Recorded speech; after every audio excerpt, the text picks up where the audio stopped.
The Commission on Elections, or COMELEC, has surpassed its target of over 4 million new voters and is now on track to reach the minimum of 61 million total registered voters for the upcoming 2022 polls. However, voter registration has been suspended in areas placed on lockdowns due to rising COVID-19 infections. This prompted several lawmakers and civic groups to seek an extension of the September 30 deadline. The poll body has rejected the appeals, citing health and safety risks and the need to avoid delays. COMELEC, however, agreed to extend voting hours and open the registration on Saturdays and holidays. As the country faces the possibility of holding elections during a pandemic, The Flame asked, "What is the impact of the Filipino vote?" I'm John Ezekiel Hiro. I am Chiki Toychanes Cabrera. I am Dr. Froilan Cadilong. I am Ira Olivar of Asian Studies. I'm from AB Journalism and I'm the Editor-in-Chief of the Varsitarian. I am a sophomore from the Faculty of Arts and Letters, currently taking up Bachelor of Arts in Communication. Currently, I am the HR point person for Tiger Radio. Department of Political Science, University of Santo Tomas. I'm also with the UST Research Center for Education and Social Science. I am currently the president of UST Asian Studies Society. The country has changed so much since parang now more than ever dahil nga nakikita natin yung kapalpakan, yung mga kasinungalingan sa gobyerno. Mas napapaalam na sa tao yung mga yun. It's my right to suffrage.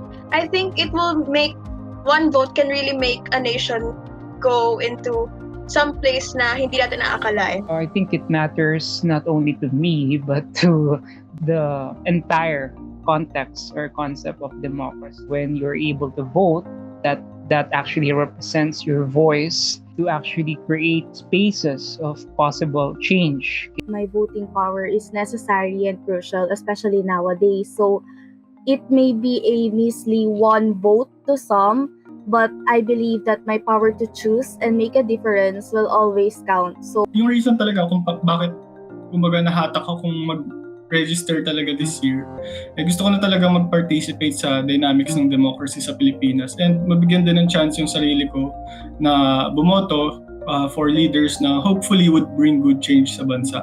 And if you actually are not able to register, definitely you will not be allowed to vote. Then it's like you're also withholding this power to some extent. You're actually limiting yourself, okay, from actually participating in a political process that could be very instrumental, supposedly, in forcing change to happen. ideally speaking, if the whole voting population will have this kind of thinking, then Filipinos would have proper leaders to lead the country. Plus, I think that it's high time for Filipinos to encourage themselves to not take their own right of suffrage for granted.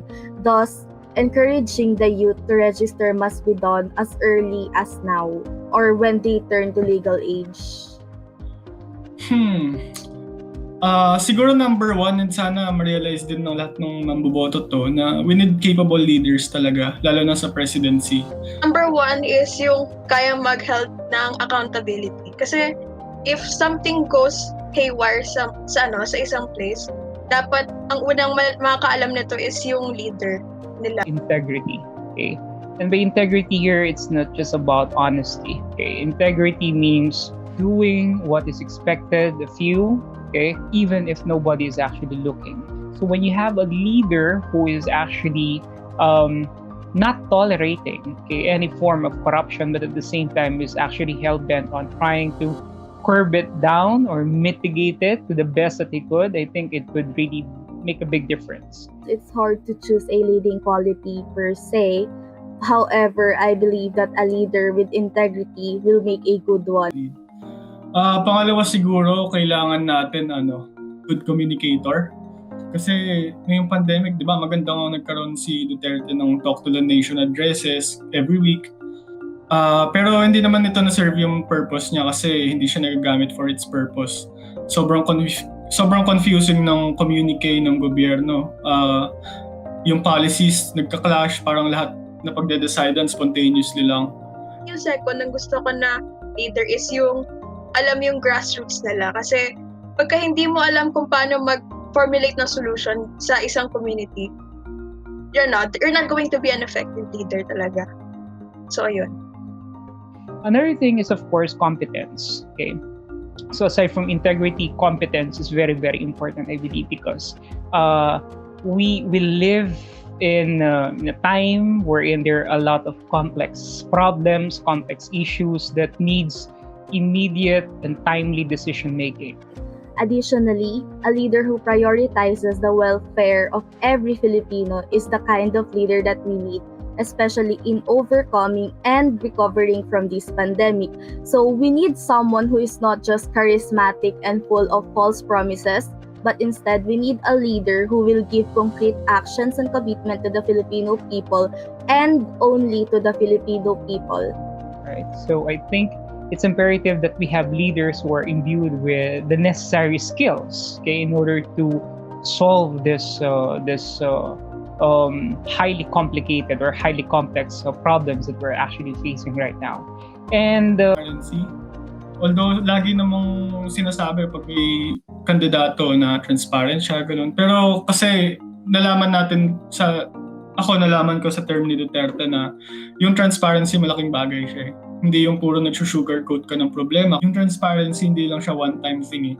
It's a consistent thing na dapat ino-observe ng isang presidente and ng ibang government officials din. Kasi yung transparency, that just shows kung gaano siya ka-committed sa pagsiserve niya sa isang bansa.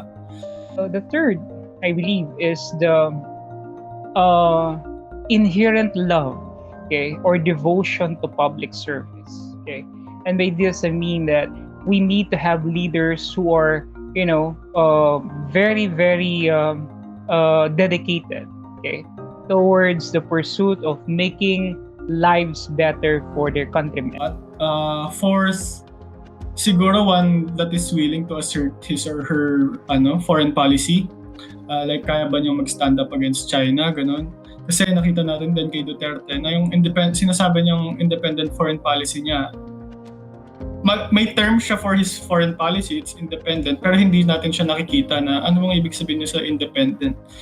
Parang ang better description dun sa foreign policy niya actually is pro-China. Kasi lalo na ngayong pandemic, parang definitely hindi naman siya mag-end sa 2022. So kailangan natin ng someone na malakas, kumbaga mag-build ng stronger connections with other leaders from ibang bansa. Kasi kailangan natin ng vaccines, kailangan natin ng donations for our health sector. So ayun, kailangan may foreign policy siya na magbe-benefit talaga yung bansa. And lastly siguro, kasi madami na. Lastly, we need a president siguro that will hold people accountable. We need someone na stern sa kanyang policies. Kung sinabi mo anti-corruption ka, anti-graft ka, anti-incompetence, be assertive in doing so. Hindi dapat stern siya sa anti-corruption policies niya. And definitely kailangan din natin yung next leaders natin, dapat if Duterte would be found guilty for crimes, especially sa crimes against humanity na pati yung International Criminal Court na bring up na, dapat mapanagot siya doon. Hindi dapat siya ma-let off the hook. To give a flicker of hope, okay, try to inspire, okay. Every election year, particularly if it's a national level, it's always a time for us to renew our covenant, our faith and trust in our democratic institutions. Okay, this is how we could create, okay, the change that we so desire. Okay, not only for ourselves right now, but for the future generations. Okay, Vote itself is very impactful. Like for example, if one vote makes a difference, then what more can a lot of votes make a difference to the Filipino society? And that impact would not only affect the current generation but the next generation as well.